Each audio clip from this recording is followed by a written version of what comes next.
Okay, today, I'm going to move this over a little bit because of the light right now. Today, I am doing a lecture on Tourette's disorder, Tourette syndrome. It was originally in the syllabus topic schedule. I pulled it out, and then as I was doing the last couple of lectures, I'm like, for the length of time it will take to cover this, I really think it's important that we do that. So I am going to bring up the notes, and you will see that initially I have a couple things I need you to do. And the first of those things is to read chapter 10 in your Man Who Mistook His Wife for a Hat book.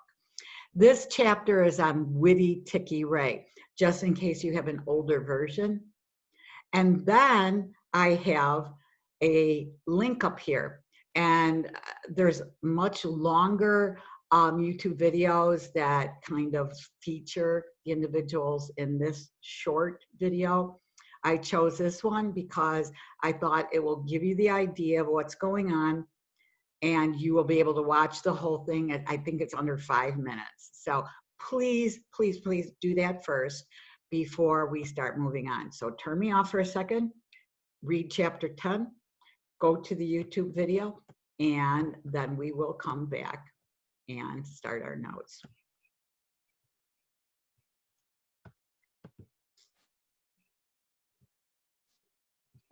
Okay, I'm assuming that you did that, and what we have is a mess up because I actually took something off I didn't want to. Okay, I'm back. Here we go. Just like in class, sometimes mistakes happen, and so I just want to really replicate the classroom experience. That's not true, but we'll pretend. Okay, Tourette syndrome is a neurological disorder characterized by repetitive, stereotyped, involuntary movements and involuntary vocalizations. Involuntary is a key word, called tics. The disorder is named for Dr. Georges Gilles de la Tourette. I get to use a little of my French accent in there. The pioneering French neurologist who, in 1885, so it's been around for a while, first described the condition in an 86-year-old French noblewoman. And I'll try to bypass the French history, the fact that you didn't get much medical care unless you were of nobility. Anyway. The early symptoms of Tourette syndrome are typically noticed first in childhood. So this is one of those disorders, unlike some of the other ones we've talked about, that appears in childhood. And with an average onset between the ages of 2 and 9 years of age. Important. And another important fact is that Tourette syndrome or disorder occurs in people from all ethnic groups. And males, unlike things like depression and some of the other ones, are affected about 3 to 4 times more often than females. It's estimated that 200,000 Americans have the most severe form of TS, and as many as 1 in 100 exhibit milder and less complex symptoms such as chronic motor or vocal tics. So let's talk about a couple of the different types. I'm going to make me a little smaller here. And types of Tourette syndrome. Now this is kind of important. This is a categorization. When I say this, you can probably imagine I'm going to test you on it. Little heads up. Motor tics in the simple category of TS are sudden, brief, repetitive movements that involve a limited number of muscle groups. This would include things like eye blinking and other eye movements, okay? And facial grimacing, like, you know. shoulder shrugging, head or shoulder jerking. And interestingly, I had a friend whom I have not seen recently, but for many, many years, we got together, and I noticed something, but didn't realize that it probably was Tourette syndrome. She did a lot of sniffing. And I don't mean going around my house and sniffing things, but and I thought, oh, she must be, maybe has an allergy, but no, she had no other signs. So something as simple as sniffing can actually be an indication. The other thing that she did was blinking. And so the blinking and the sniffing probably were symptoms of simple TS. There are also simple vocalizations that occur in the simple form of TS. Repetitive throat clearing. When it is highly unlikely that there's anything to clear from your throat. And here's where the sniffing comes in. I put this, I guess I don't think of it this so clearly as a vocalization. That is what it's categorized as. But to me, it's not exactly vocalization. So I won't test you on a way that tries to tease out which category you're putting in. Just know that it's possible. Grunting sounds is another simple vocalization. But now we have a second form of TS, the complex TS. And here, motor tics are distinct, coordinated patterns of movements, including several muscle groups. Facial grimacing combined with a head twist and a shoulder shrug. So you get a lot more going on. This may appear to be purposeful. The sniffing or touching objects, and again, coming back to the sniffing, hopping, jumping, bending, or twisting. Most people with whom I talk about TS have absolutely no concept or no idea that such a motor activity such as hopping, jumping, bending could potentially be indicators of TS. And also we have in the complex sign, and this is the side, isn't this amazing? Complex vocal tics, which actually include words or phrases. Coprolalia, that is uttering socially inappropriate words such as swearing. The F-bomb seems to be extremely common in this. And echolalia, which is repeating the words or phrasing of others. So you've got words or phrases somebody else might say, and the individual repeats those. We see some of the echolalia in many individuals who have autism, who are on the autistic spectrum. And I know, I even remember once, and this has been a while ago, and when I was at the Batavia Country Mall, which is like hardly a mall, but it had a music store when I lived in Newstead that I would go to because I could get some things with, you know, pretty closely that I could not get somewhere else. And I remember one time sitting there in a middle console and having this individual walking back and forth in front of me. And I was just waiting actually for a store to open.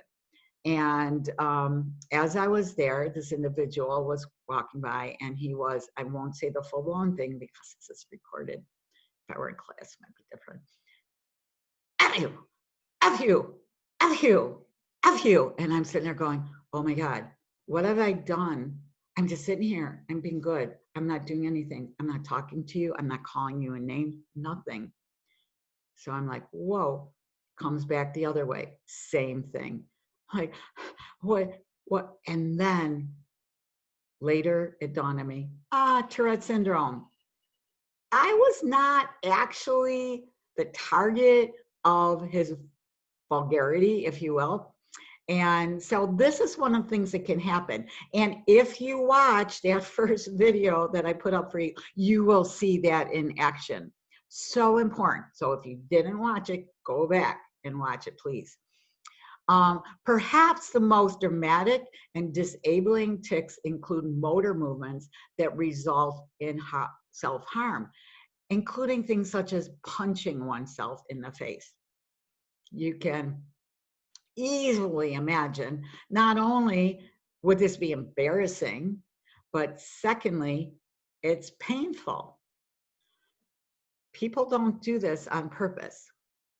Now, there are alterations in individuals in the patterns of which these different symptoms, these different tics occur. Tics are often worse with excitement or anxiety and better during calm and focused activities. Certain physical experiences can trigger or worsen tics. For example, a tight collar, button up, collar, tie, shirt can trigger neck tics. Hearing another person sniff or throat clear may trigger similar sounds. You know what's interesting when I read this is like so often how we are affected by others in ways like the yawning thing. Somebody can yawn around you and you're not really tired and you're not oxygen deprived and you weren't feeling like yawning before and suddenly you feel like yawning.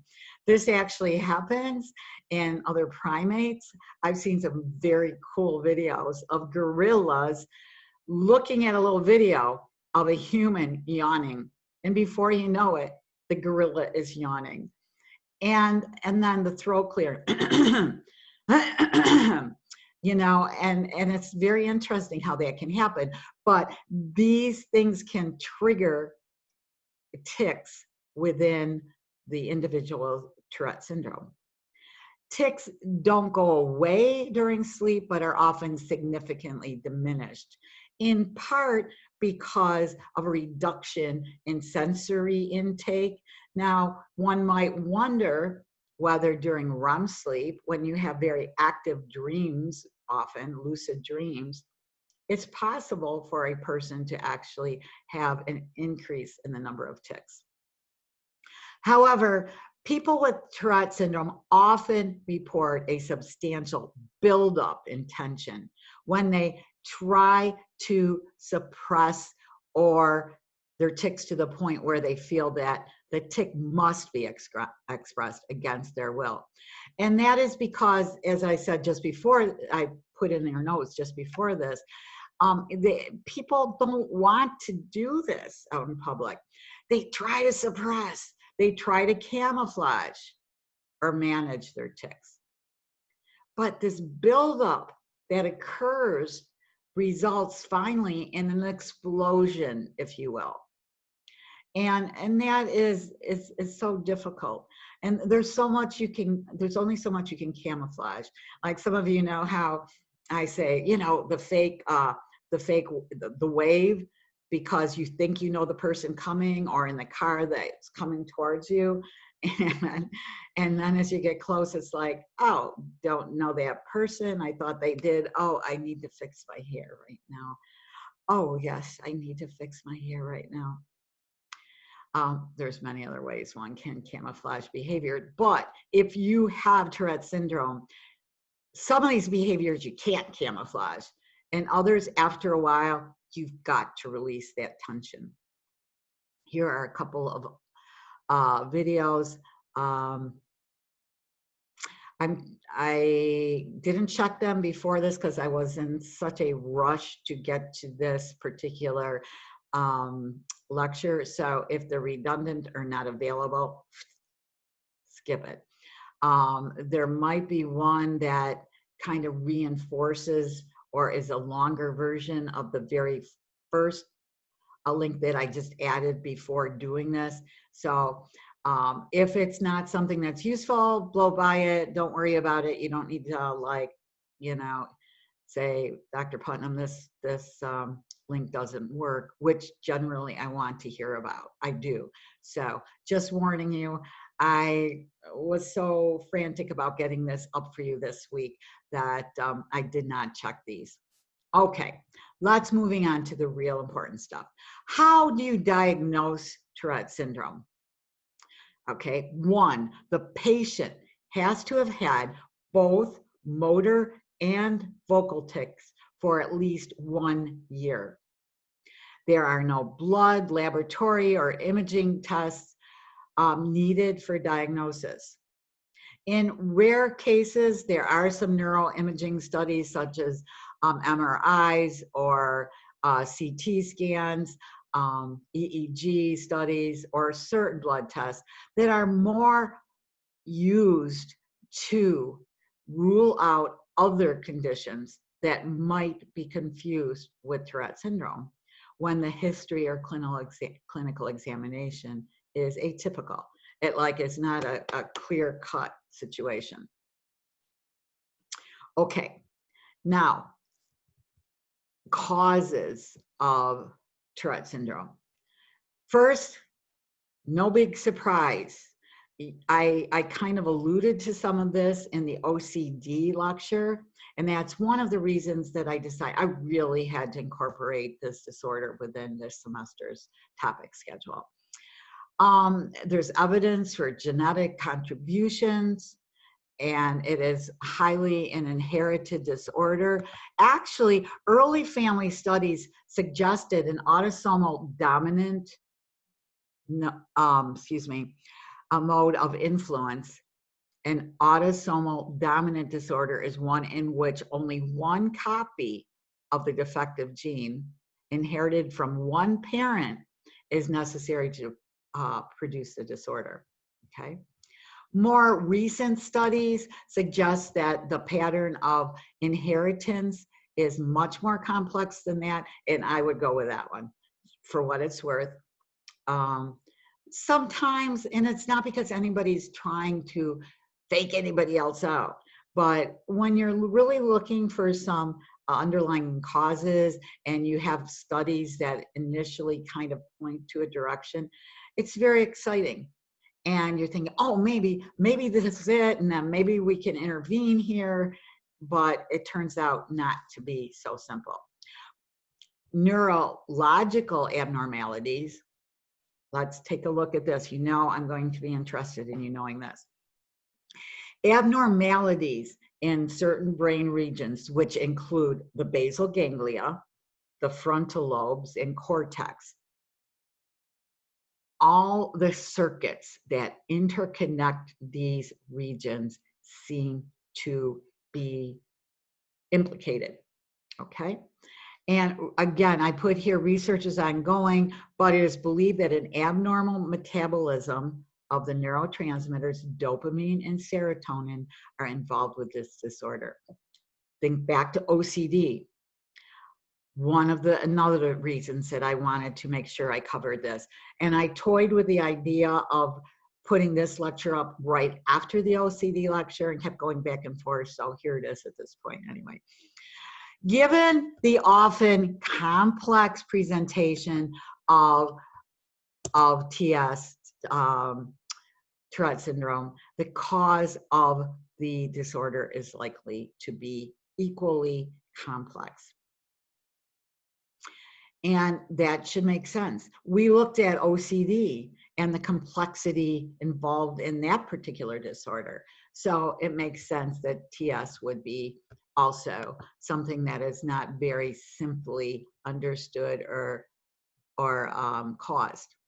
So other related factors. It has been found that a mother who had severe nausea and vomiting during the first trimester of pregnancy has a greater likelihood of having offspring with TS. A mother who was under severe stress during her pregnancy, or who drank a lot of coffee, smoked cigarettes, or drank alcohol during her pregnancy, as a higher incidence of TS offspring. Now, again, this is where a couple of factors probably come in. Remember my two-hit hypothesis? Not mine, sorry. I wasn't born soon enough to have that. Anyway, that two-hit hypothesis, that genetic predisposition, and then situations like this come together to produce offspring who end up being diagnosed with TS. Not having enough oxygen or blood supply during birth, a low birth weight, and signs of brain injury or an enlarged section of the brain also seems to be present in the case of many individuals with TS, and a lower birth weight than an identical twin. So if you have twins and one is much lower birth weight, which happens very, very, very frequently, that twin is more likely statistically to have TS than others. And again, you know, I only bring this up because I think it's important to understand related factors, potentially causal factors, what could be the environmental or the second hit with something that's already genetically kind of predisposing you to something. So often that's important to know, but also the genetic predisposition is important. But what I'm trying to say is the only reason I'm going to tell you anything about this is to show you that it doesn't always happen. It's not necessarily the absolute result. And that is me. My mom lost over 25 pounds the first trimester of my existence. And she had severe nausea and she lost weight. She couldn't eat, vomiting a lot. So first off, that was training my brain in utero of what to expect out in the external world. More of that in 398. Anyway, second thing that happened was I was born placenta previa. What that means is the placenta detached first, what it was expelled from my mom first. So, you know, the umbilical cord tearing away. I was without oxygen for at least 5 minutes during the birth process. And my mom was actually being told, it was probably over that, that's all she'll tell me anyway, but my mom was being told that I would either be seriously sorry, I just brain damaged. So yeah, okay, don't laugh too hard, and or dead. And I like to think, number one, I'm alive. Okay, I have quirks, but I think under the circumstances, I managed. And so again, the story I'm telling is a true story, and I'm only telling it because it shows that even though there are certain causal factors that could be related to certain disorders, it is not a definitive thing that will happen in every case, okay?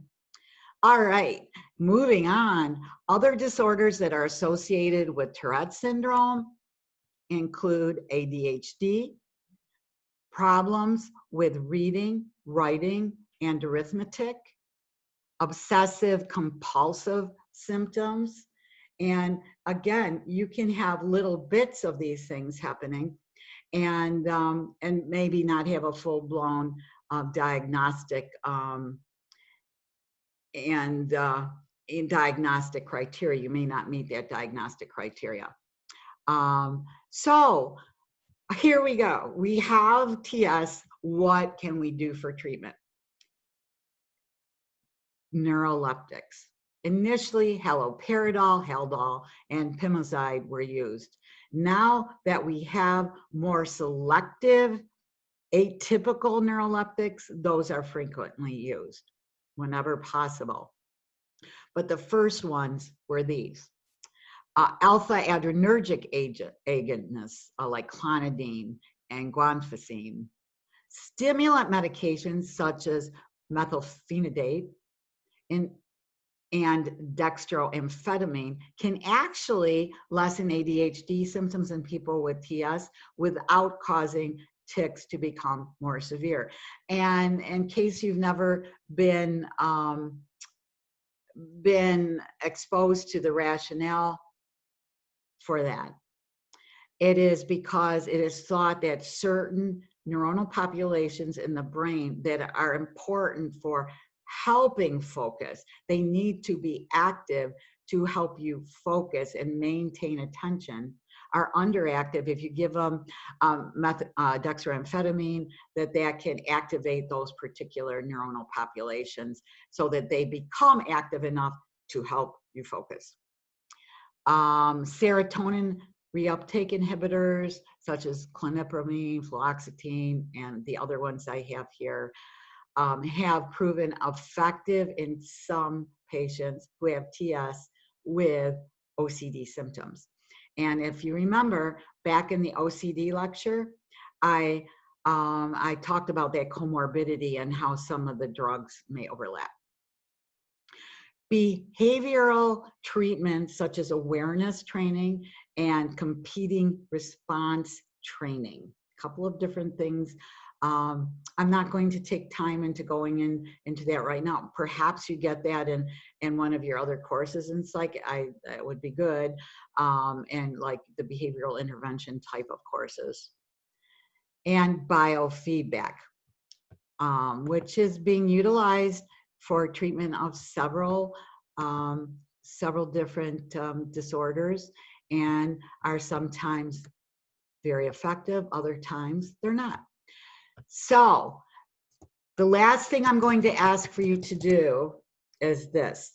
Read chapter 14 in The Man Who Mistook His Wife for a Het book. This is the chapter called The Possessed. This will, I think it'll blow your mind when you see how serious, how severe Tourette syndrome can be in some individuals. So please do. I want you to read Witty Ticky Ray. I want you to read The Possessed. So I'm pretty sure I'll be putting questions on the written exam too about those. So hopefully this was very doable for an extra topic, which again, I believe to be very important and fitting in neatly with our discussions of some of the other disorders. So that is the end of what we're going to talk about with Tourette syndrome, and I will be talking to you again soon.